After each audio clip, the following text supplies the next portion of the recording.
नमस्कार दोस्तों, जय हिंद। आप सभी का एक बार फिर से YouTube के संस्कृत सारथी चैनल पर हार्दिक स्वागत एवं अभिनंदन करते हैं।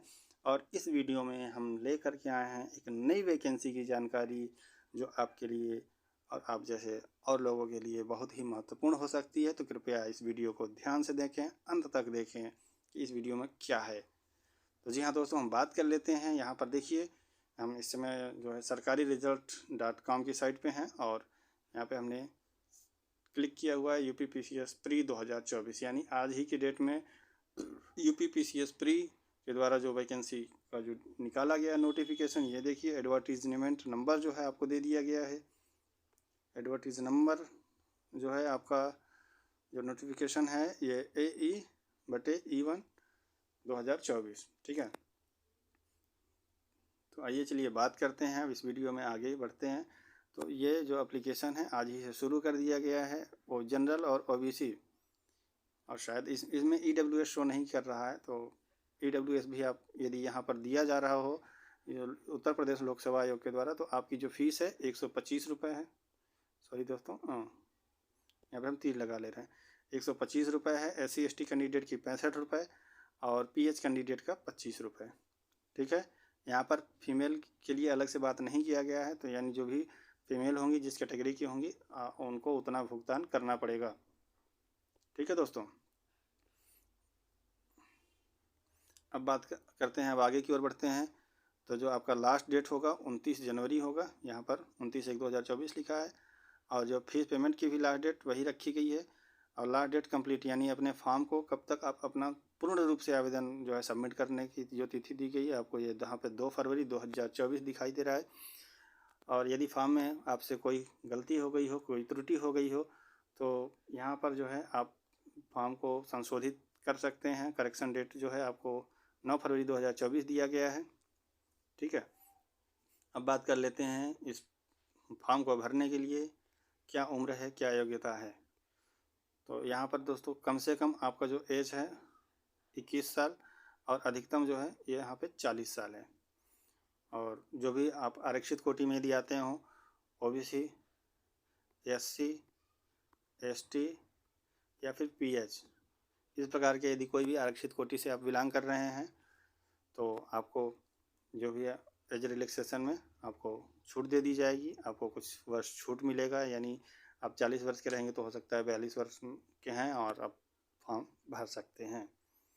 अब बात कर लेते हैं इसमें कुल कितने पोस्ट हैं। तो ये जो है जो वैकेंसी है कंबाइंड अपर सबऑर्डिनेट सर्विसेज UPPCS प्री 2024 के नाम से जानी जाएगी।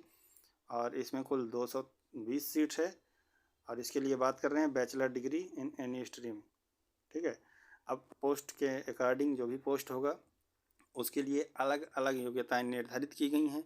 अब बात कर लेते हैं उन योग्यताओं के बारे में, उन योग्यताओं से संबंधित जानकारी के लिए। अब हम चलते हैं नीचे की ओर, स्क्रॉल करते हैं। यहाँ पर देखिए सब रजिस्ट्रार असिस्टेंट ऑफिसर जो भी प्रोसिक्यूटिंग, ये ट्रांसपोर्ट के लिए है, यातायात के लिए है। तो बैचलर डिग्री इन लॉ, यानी आपके पास LLB की डिग्री होनी चाहिए। आपने विधि विज्ञान में स्नातक किया हुआ हो, तभी आप इस फॉर्म को भर सकते हैं। दूसरा आ रहा है डिस्ट्रिक्ट बेसिक शिक्षा अधिकारी associate DIOS and other equivalent administrative post, ठीक है। तो यहाँ पर जो DIOS होते हैं, जिला शिक्षा बेसिक अधिकारी होते हैं, DIOS, ठीक है, जिला शिक्षा बेसिक अधिकारी। यहाँ पे हम इसे लिख दे रहे हैं। सॉरी दोस्तों, यहाँ पे थोड़ा सा गड़बड़ बन गया, गलत हो गया। तो जिला शिक्षा बेसिक अधिकारी जो भी होते हैं, तो ये उनके लिए है। और इसके लिए क्या क्या योग्यता हो सकती है हम इसमें बात करते हैं, देखते हैं क्या क्या योग्यता हो सकती है।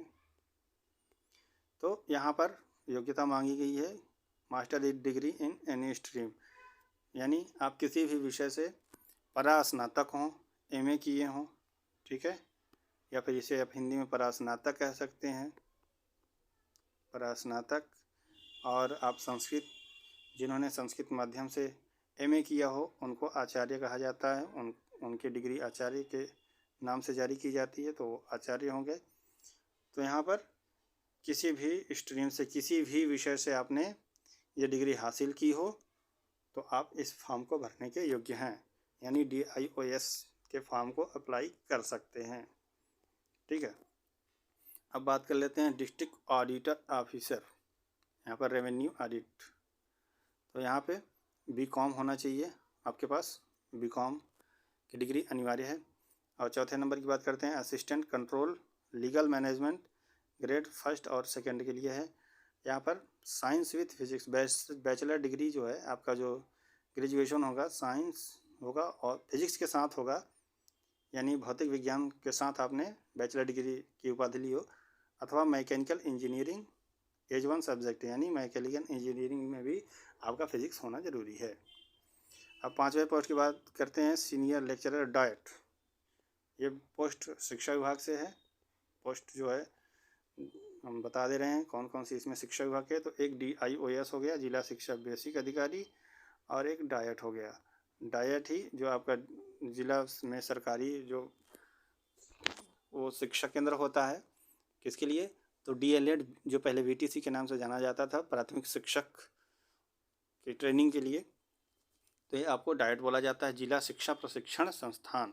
ठीक है, तो ये उसके लिए वैकेंसी है यहाँ पे लेक्चरर, सीनियर लेक्चरर के थ्रू। तो यहाँ पे मास्टर डिग्री विद BEd, यानी जो हमने मास्टर डिग्री के लिए बताया है कि MA हो अथवा आचार्य हो, अथवा पोस्ट ग्रेजुएट भी बोला जाता है उसको, अथवा उसको परा स्नातक हिंदी में बोला जाता है। ठीक है, तो उसके साथ में आपका BEd भी होना चाहिए, तभी आप इस फॉर्म को डाइट सीनियर लेक्चरर पद को लिए आप अप्लाई कर सकते हैं। अब यहाँ पे अगली वैकेंसी है केमिस्ट के लिए। तो यहाँ पे master degree and MSc in organic chemistry, यहाँ पे 3 वर्ष का अनुभव ही मांगा जा रहा है। 7वां पोस्ट है officer on special duty on, जो कंप्यूटर के लिए है। कंप्यूटर इंजीनियरिंग डिग्री होना चाहिए, अथवा first class master degree with PG diploma in computer science, और यहाँ पे 1 साल का जो है अनुभव भी मांगा जा रहा है आपसे। ठीक है, तो इन सारी योग्यताओं को आप देख लीजिएगा, आपके अनुसार जो भी योग्यता होगी आप उसी फॉर्म को भरिएगा। डिस्ट्रिक्ट कैन अफसर, यहाँ पर UP agriculture service group B प्रकार का ये पोस्ट है, और ये बैचलर डिग्री इन एग्रीकल्चर, यानी एग्रीकल्चर से आपने BSc किया एग्रीकल्चर साइंस से। और बात कर लेते हैं लेबर इन्फोर्समेंट के लिए ऑफिसर के लिए। तो यहाँ पे बैचलर डिग्री विद इकोनॉमिक्स यानी अर्थशास्त्र, अथवा सोशियोलॉजी समाजशास्त्र, अथवा commerce and post graduate diploma. ठीक है, कॉमर्स के साथ यदि आप भर रहे हैं तो आपके पास पोस्ट ग्रेजुएट डिप्लोमा होना चाहिए, अथवा हम दे रहे हैं post graduate degree in law, यानी LLB के बाद LLM होता है, तो आपके पास वो हो, अथवा लेबर रिलेशन के संबंध में कोई भी आपकी डिग्री हो, लेबर वेलफेयर, लेबर लॉ और कॉमर्स। ठीक है, फिर बात करते हैं अथवा सोशियोलॉजी, अथवा सोशल वर्क, अथवा सोशल वेलफेयर, ट्रेड मैनेजमेंट, अथवा पर्सनल मैनेजमेंट में आपने जो है ग्रेजुएशन किया हो। नो, ग्रेजुएशन नहीं दोस्तों, यहाँ पर PG है, पोस्ट ग्रेजुएट यानी MA किया हो। ठीक है, अब बात कर लेते हैं management officer, manage state department की। तो यहाँ पर बात कर रहे हैं बैचलर डिग्री विद इकोनॉमिक्स अर्थशास्त्र से आपने BA किया हो, अथवा सोशियोलॉजी अथवा कॉमर्स। ठीक है, अथवा अच्छा कॉमर्स के साथ आपके पास PG डिप्लोमा होना चाहिए, अथवा PG degree in law, labour relation. ठीक है, sociology, social work, social welfare, trade management, personal management. तो जो पद संख्या जो 9 है और 10 है, लगभग दोनों की योग्यताएं समान ही दिख रही हैं। ठीक है, अब बात कर लेते हैं पोस्ट नंबर 11 के लिए। तो 11 के लिए क्या है, टेक्निकल असिस्टेंट जियो फिजिक्स। तो जियो फिजिक्स के लिए क्या है, master degree with 50% in Jio physics, applied Jio physics, geography कर रहे हैं सर, जियोलॉजी है यहाँ पर, applied geography with physics mathematics eight BSc level. ठीक है, अब अगले पोस्ट की बात करते हैं टैक्स असिस्मेंट ऑफिसर। तो बैचलर डिग्री इन इकोनॉमिक्स, अथवा कॉमर्स के साथ आपका 55% ग्रेजुएशन होना चाहिए। ठीक है दोस्तों, तो बस ये एक नई वैकेंसी थी उत्तर प्रदेश के लिए। अब यहाँ पे आपका जो फार्म का जो है यहाँ पर लिंक दे दिया गया है, और यहाँ पे फॉर्म अप्लाई होने की शुरू हो चुके हैं फॉर्म भरने के लिए। उसके पहले आपके पास क्या होना चाहिए, OTR होना चाहिए, वन टाइम रजिस्टर्ड। तो सबसे पहले आप ये करा लें, OTR कराएं। OTR करने के बाद ही किसी भी फॉर्म को लोक सेवा आयोग द्वारा जो भी फॉर्म आ रहा है उस फॉर्म को भर पाएंगे। तो दोस्तों वीडियो कैसी लगी हो आप हमें कमेंट बॉक्स में ज़रूर बताएं, और यदि अच्छी लगी हो तो लाइक शेयर सब्सक्राइब कर सकते हैं। बस दोस्तों यही थी जानकारी। मिलते हैं आपसे अगले वीडियो में, तब तक के लिए नमस्कार, जय हिंद, जय भारत।